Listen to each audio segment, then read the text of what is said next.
Good morning student. आशा करते हैं इस लॉकडाउन के समय में तुम लोग अपने घर में सभी सुरक्षित होगे।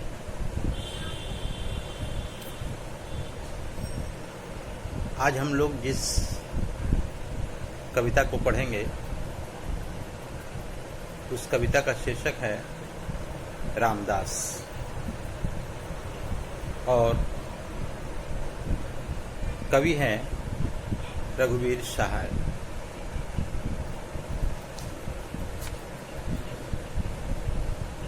इस कविता को पढ़ने से पहले हम लोग जरा कवि रघुवीर सहाय पर चर्चा करते हैं, उसके बारे में थोड़ा जानकारी लेते हैं। रघुवीर सहाय का जन्म 9 दिसंबर 1929 ईस्वी को लखनऊ में हुआ। लखनऊ जो कि उत्तर प्रदेश में है। रघुवीर सहाय एक मध्यवर्गीय परिवार के थे। इनके पिता हरदेव सहाय साहित्य के अध्यापक थे। सादगी, सहृदयता और आस्तिकता इन्हें संस्कार के रूप में प्राप्त हुआ था। इन्होंने अपनी बहुमुखी प्रतिभा के माध्यम से साहित्य की विविध विधाओं के विकास में अपना योगदान दिया। इन्होंने कविता, कहानी, निबंध, आलोचना, उपन्यास आदि अनेकों विधाओं में लिखा।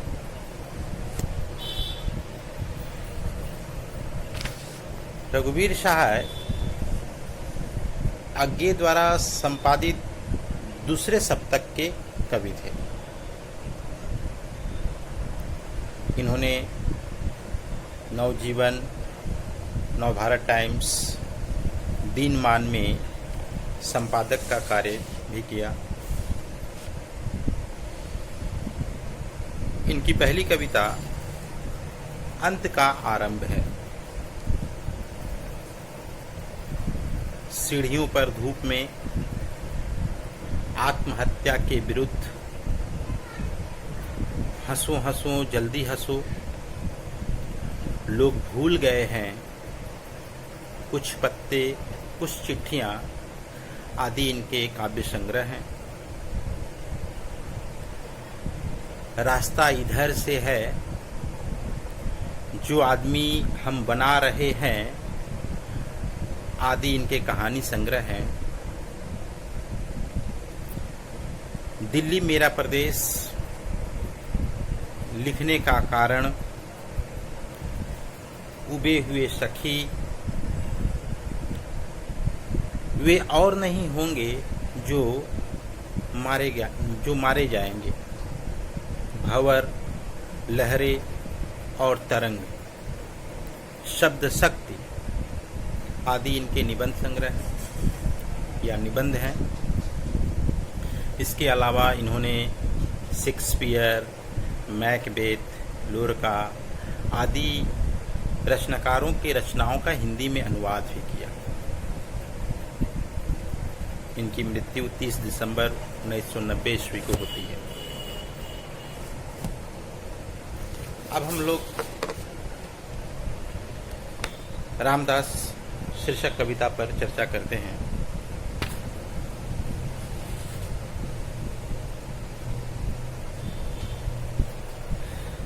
रघुवीर सहाय द्वारा रचित रामदास कविता का मुख्य उद्देश्य शासन और समाज की निष्क्रियता को दर्शाना है। रघुवीर सहाय ने अपनी कविता रामदास के द्वारा उस स्थिति का परिचय दिया है जहां समाज अपराध का विरोध नहीं करता। जहां समाज अपराध का विरोध नहीं करता है क्योंकि वह शक्तिशाली लोगों से डरता है। उन्हें लगता है कि अगर वह ऐसे लोगों का विरोध करते हैं तो ऐसे लोगों के क्रोध का भाजन उन्हें भी बनना पड़ सकता है। इसलिए वह अपने बचाव में या अपनी सुरक्षा के लिए, अपने आप को सुरक्षित रखने के लिए वह इन लोगों का विरोध भी नहीं करता है। कविता रामदास इस प्रकार है। चौड़ी सड़क गली पतली थी, दिन का समय घनी बदली थी। रामदास उस दिन उदास था, अंत समय आ गया पास था। उसे बता यह दिया गया था, उसकी हत्या होगी। रामदास कविता हंसो हंसो जल्दी हंसो शीर्षक काव्य संग्रह से अवतरित है। यह शीर्षक काव्य संग्रह में संकलित है। प्रस्तुत पंक्ति में कवि रामदास के उदास होने के कारण को दर्शाया है। कवि कहते हैं, चौड़ी सड़क गली पतली थी, दिन का समय घनी पतली थी। कवि कहते हैं कि जिस सड़क पर रामदास चल रहा था वह सड़क चौड़ी थी और उस सड़क के पास जो गली थी वह गली पतली थी। साधारणतः गलियां, जितने भी गली होते हैं सभी सड़क से आके मिलते हैं। प्राय सभी गली सड़क से आके मिलते हैं और वह सभी गली सक्रिय रहती है। प्राय सभी गली सड़क के मामले में, सड़क की तुलना में सक्रिय होती है और सड़क चौड़ा होता है। तो यहाँ पर भी सड़क चौड़ा है और गली सक्रिय। दिन का समय घड़ी बदली है और वो जो समय था वो दिन का समय था और आकाश में घना बादल छाया हुआ था। आकाश में चारों तरफ बादल छाया हुआ था। रामदास उस दिन उदास था, अंत समय आ गया पास था। उसे बता दिया गया था कि उसकी हत्या हुई।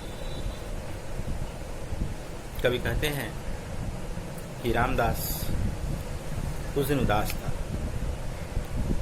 क्योंकि उनका अंतिम समय पास आ गया था। कहने का अर्थ है कि रामदास को अपनी मृत्यु के विषय में पता चल गया था। उसे पता चल गया था कि उसकी मृत्यु होने वाली है, इसलिए वह अत्यंत उदास था। उसे बता दिया गया था उसकी हत्या। उसे पहले से यह बता दिया गया था, उसे पहले से जानकारी हो गई थी कि आज उसकी हत्या होगी। और ऐसी स्थिति में जब किसी व्यक्ति को यह पता चल जाए कि उसकी हत्या आज होने वाली है तो वह उदास होगा ही। ठीक वही वजह रामदास की उदासी का भी कारण है, क्योंकि उसे यह पता है कि आज उसकी हत्या होगी और अपनी हत्या को लेकर के वह उदास है। कभी आगे कहते हैं कि धीरे धीरे चला अकेले, सोचा साथ किसी को ले ले, फिर रह गया सड़क पर सब थे, सभी मौन थे, सभी निहत्थे, सभी जानते थे उस दिन उसकी हत्या होगी। यहाँ पर कवि रघुवीर सहाय रामदास की विवशता, उसकी असहायता पर प्रकाश डालते हैं। कवि कहते हैं कि रामदास जानता है कि आज उसकी हत्या होगी, उसके बावजूद वह धीरे धीरे अकेले चलता है। उसकी इच्छा होती है कि साथ में वो किसी को ले ले, उसकी इच्छा होती है कि वह साथ में किसी को, अपने साथ किसी को ले ले। फिर रह गया, लेकिन वो फिर नहीं लेते, क्योंकि उसे लगता है कि अगर यह तय कर दिया गया है यह निश्चित कर दिया गया है कि आज उसकी हत्या होगी, तो अगर उसके साथ कोई और होगा तो अगर वो उसे बचाने की कोशिश करता है तो उसे भी नुकसान पहुंचाना पड़ेगा। वो अपने घर पर भी रह सकता है, उसे पहले से जानकारी है कि जब उसकी हत्या होगी तो बाहर नहीं निकल सकता, वो घर पर भी रह सकता है। लेकिन रामदास को अपने परिवार की भी चिंता है। वह यह सोचता है या समझता है या जानता है कि अगर वह घर पर रहता है तो उसके साथ साथ उसके परिवार वाले को भी क्षति पहुंच सकता है। हत्यारा उसके साथ साथ उसके परिवार वाले को भी क्षति पहुंचा सकता है, इसलिए वह अपने साथ अपने परिवार वाले को क्षति पहुंचाना नहीं चाहता है, जिसकी वजह से वह चुपचाप अकेले ही उस रास्ते पर निकल पड़ता है। सड़क पर सब थे, सभी मौन थे, सभी निहत्थे, सभी जानते थे यह उस दिन उसकी हत्या हुई। रामदास जब निकलते हैं घर से तो सड़क पर सभी थे। ऐसी बात नहीं कि सड़क सुनसान थी, ऐसी बात नहीं है। सड़क पर सभी लोग थे, सड़क पर बहुत सारे लोग थे, भीड़ थी, सभी मौन थे। सभी जानते हैं रामदास की हत्या होगी, लेकिन कोई उसका विरोध नहीं कर रहा है। रामदास के समर्थन में कोई खड़ा नहीं है, रामदास को बचाने के लिए उसके साथ कोई नहीं है, बल्कि चुपचाप सभी सड़क के किनारे सभी मौन भाव से खड़े हैं, सभी निहत्थे हैं। उसे बचाने के लिए किसी ने किसी तरह का कोई अस्त्र किसी तरह का कुछ भी धारण नहीं किया, किसी तरह कोई अस्त्र शस्त्र ग्रहण नहीं किया है कि इसके माध्यम से वो रामदास को बचाए।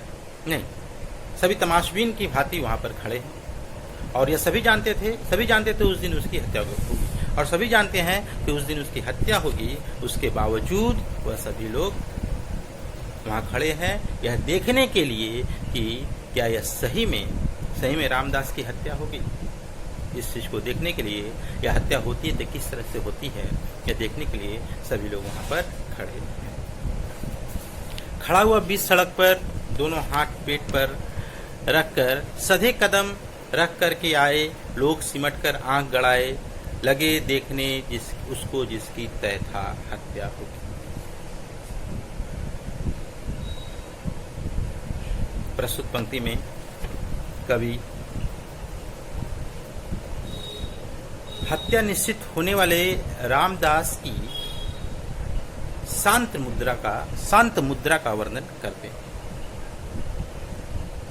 प्रस्तुत पंक्ति में कवि कहते हैं खड़ा हुआ वह बीच सड़क पर। प्रस्तुत पंक्ति में कवि कहते हैं कि रामदास सड़क के बीचों बीच खड़ा है। खड़ा हुआ वह बीच सड़क पर दोनों हाथ पेट पर रखकर, वह अपने दोनों हाथों को अपने पेट पर रखकर बीच सड़क पर खड़ा है।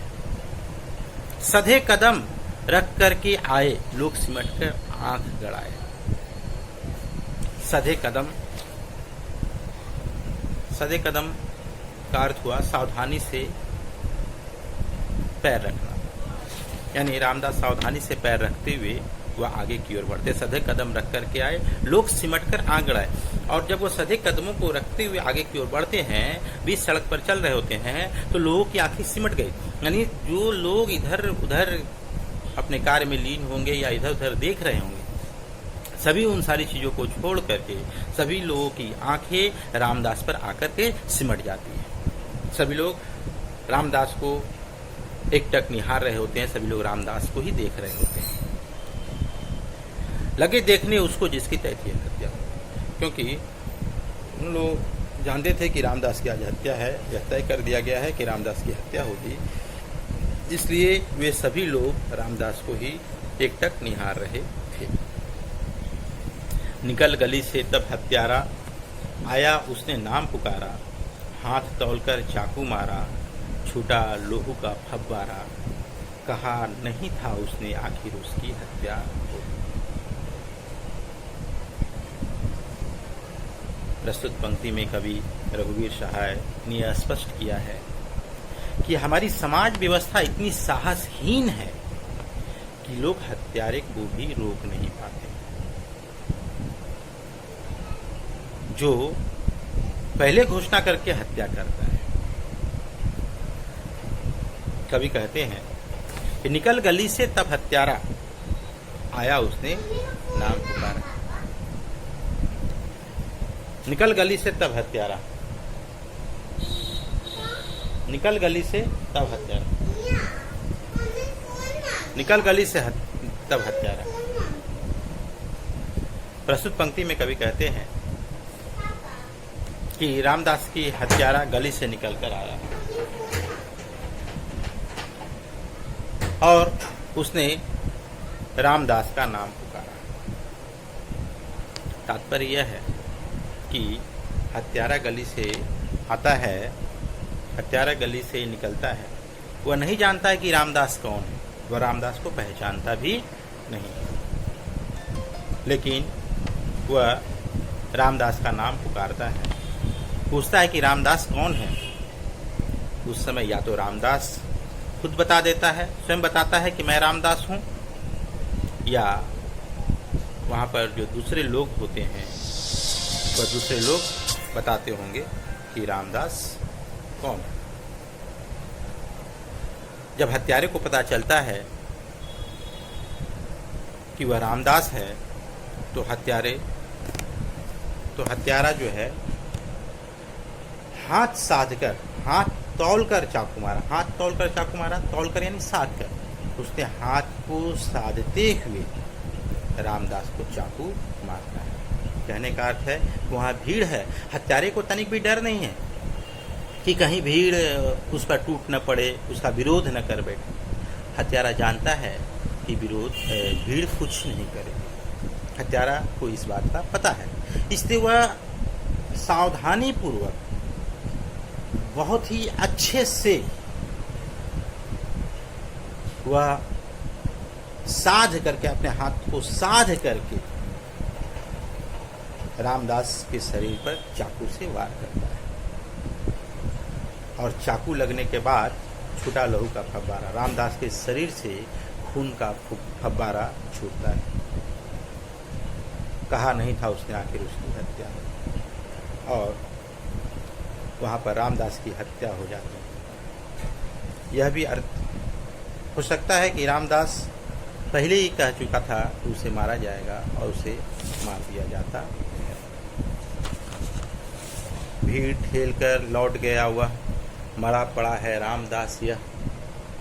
देखो देखो बार बार कह लोग निडर उस जगह खड़े रहे, लोग बुलाने उन्हें जिन्हें संशय था हत्या हो। प्रस्तुत पंक्ति में कवि यह कहते हैं कि वर्तमान समय में किसी की हत्या करना बहुत ही सरल है, क्योंकि हत्या करने वाला का कोई विरोध नहीं करता है। बस कवि कहते हैं कि भीड़ ठेर कर लौट गया हुआ, मरा पड़ा है रामदास को। जिसने रामदास की हत्या की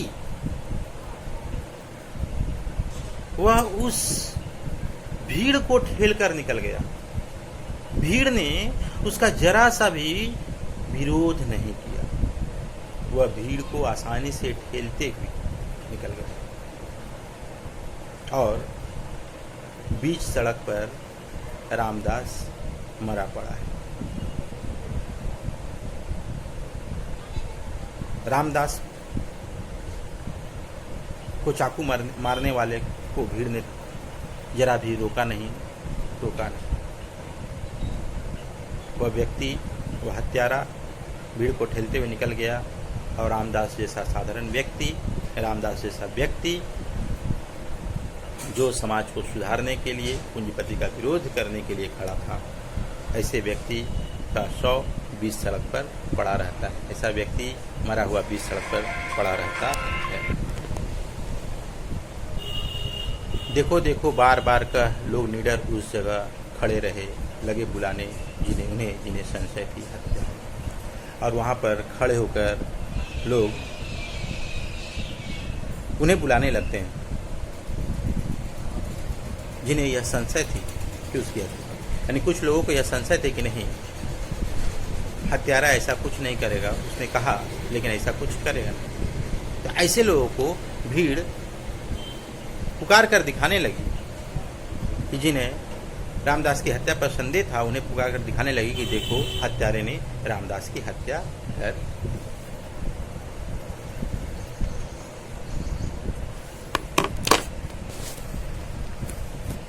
प्रस्तुत कविता में कवि का उद्देश्य शासन और समाज की निष्क्रियता को दर्शाना है।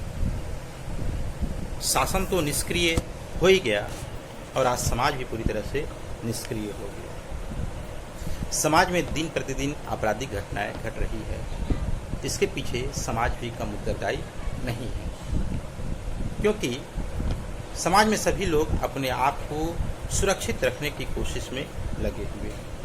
वह यह सोचते हैं कि अगर वह किसी शक्तिशाली व्यक्ति का, असामाजिक तत्व का अगर विरोध करते हैं तो इससे उनको भी क्षति पहुँचेगी। इसलिए अपने आप को सुरक्षित रखने के लिए वह किसी का विरोध नहीं करते। कहने का अर्थ है कि आज समाज में एकता का अभाव है। लोग अपने आप को सुरक्षित रखने के लिए इस चीज़ को भूल गए कि आज अगर किसी एक व्यक्ति पर अत्याचार हो रहा है, अगर आज किसी एक व्यक्ति की हत्या की जा रही है तो कल उसकी भी बारी हो सकती है। इस बात को लोग भूल गए हैं। कभी आज की व्यवस्था में या आज की व्यवस्था पर युवा पीढ़ी की हताशा, निराशा और कुंठा को भी प्रदर्शित किया। आज लोग घोर हताशा एवं शोषण की चक्की में पिस रहे हैं।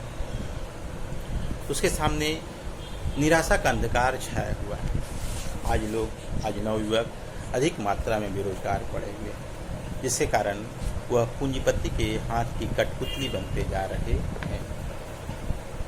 आज के युवा वर्ग को यह समझ में नहीं आ रहा है कि वह किस रास्ते पर चले। बेरोजगारी ने उसे इस कदर उसके मस्तिष्क को पूरी तरह से उसके मस्तिष्क में या बेरोजगारी उसे सोचने समझने की क्षमता को पूरी तरह से नष्ट कर दिया है। वह यह नहीं सोच पा रहा है, वह नहीं समझ पा रहा है कि वह जो कार्य कर रहा है वह सही है या गलत है।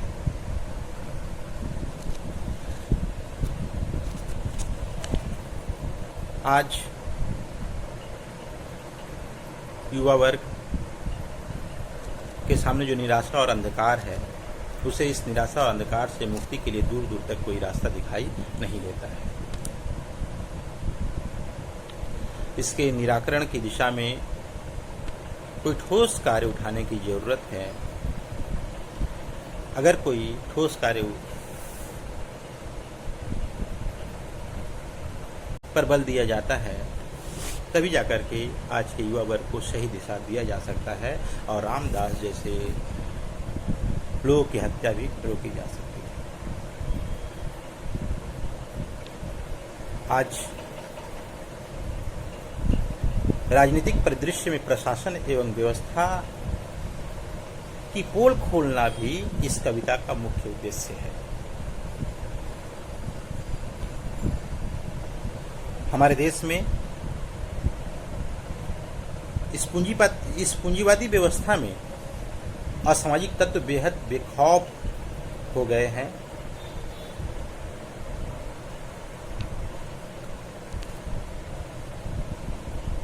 आज प्रतिरोध विहीन समाज इतना निरीह बन गया है कि हत्या का समय और स्थान की घोषणा करके सार्वजनिक स्थल पर रामदास जैसे आम आदमी की हत्या कर बेखौफ चला जाता है।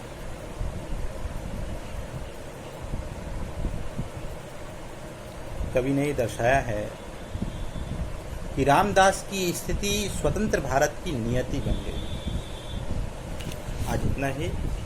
इसके बाद इस कविता पर और जो चर्चा करेंगे वह दूसरे क्लास में करेंगे, दूसरे वीडियो के माध्यम से करेंगे। धन्यवाद।